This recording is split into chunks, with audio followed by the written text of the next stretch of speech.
বাংলাদেশকে দেখতে চাই সেখানে ধর্ষণ কোনোভাবেই থাকতে পারে না। সামাজিক যোগাযোগ মাধ্যমে তাদের সবার ছবি ঘুরে ঘুরে ধর্ষণের ঘটনা যেন কোনোভাবেই না ঘটে। আমি সরকার এবং সবাই যারা এখানে আছে সবার মাধ্যমেই প্রতিবাদ জানাই। নিপীড়ন যেভাবে চলছে তার প্রতিবাদ জানাই। কিন্তু দুঃখের বিষয় এই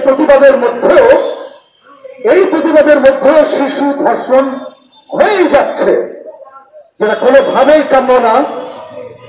গত ফেব্রুয়ারি মাসে গড়ে প্রতিদিন 12টা ধর্ষণের মামলা হয়েছে।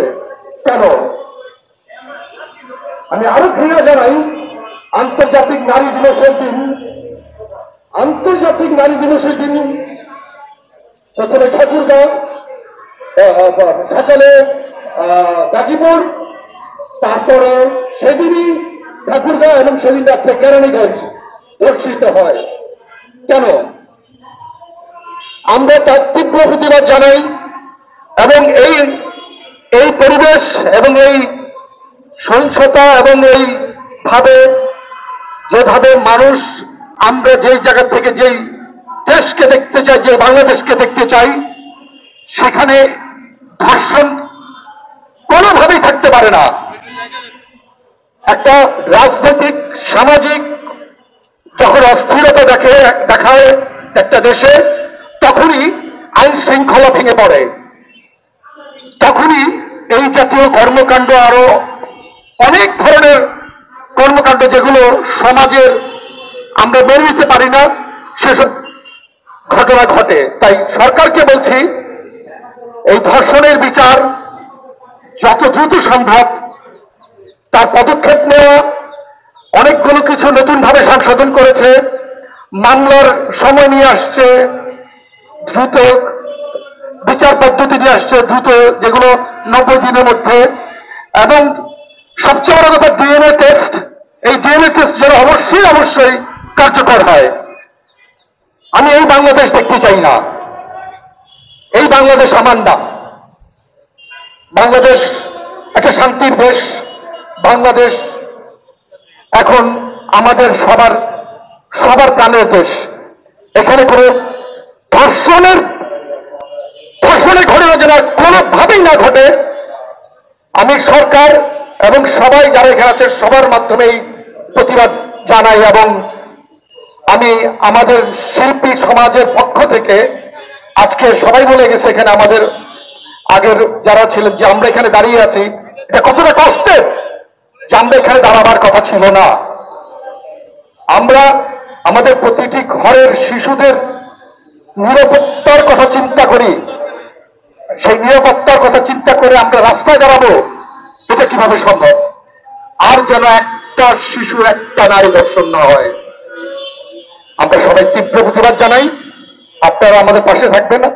আমাদের দেশ যেন সেই জায়গায় দেখতে চাই যেখানে আমাদের কবি, লেখক এবং শিল্পী সবাই দেখেছে একটা সোনার বাংলা।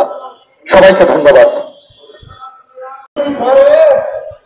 হালাকে বাজায় তাকে বন্ধন হাতে তুলে নিতে হয়। বন্ধুরা, আজকে সারা বাংলাদেশে সেই অবস্থা বিরাজ করছে।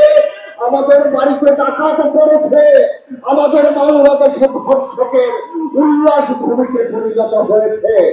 আমরা নির্মাতারা অবিলম্বে এই অবস্থার অবসান চাই এবং শুধু তাই নয়, আমরা 90 দিনের মধ্যে সরকারের পক্ষ থেকে যে ঘোষণা দেওয়া হয়েছে যে ধর্ষকের বিচার সম্পন্ন হবে, সেই কাজটি এই বাংলার মাটিতে, এই স্বাধীন বাংলার মাটিতে সুষ্ঠুভাবে সম্পন্ন হয়েছে।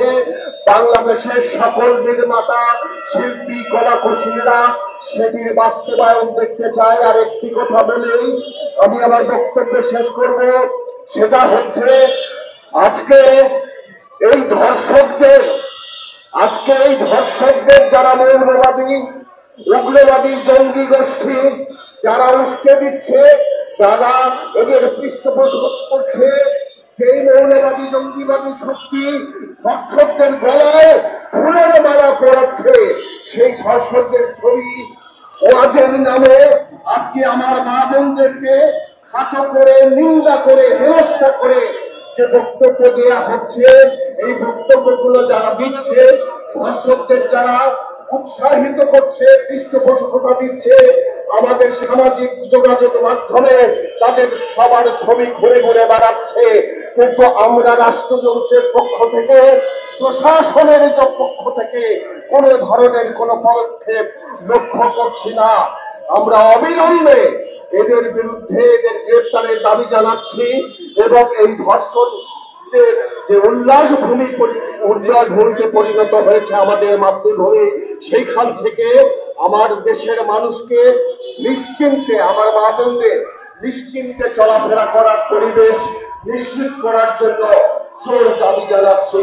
নির্বাচনের জয় হোক, সৃজনশীল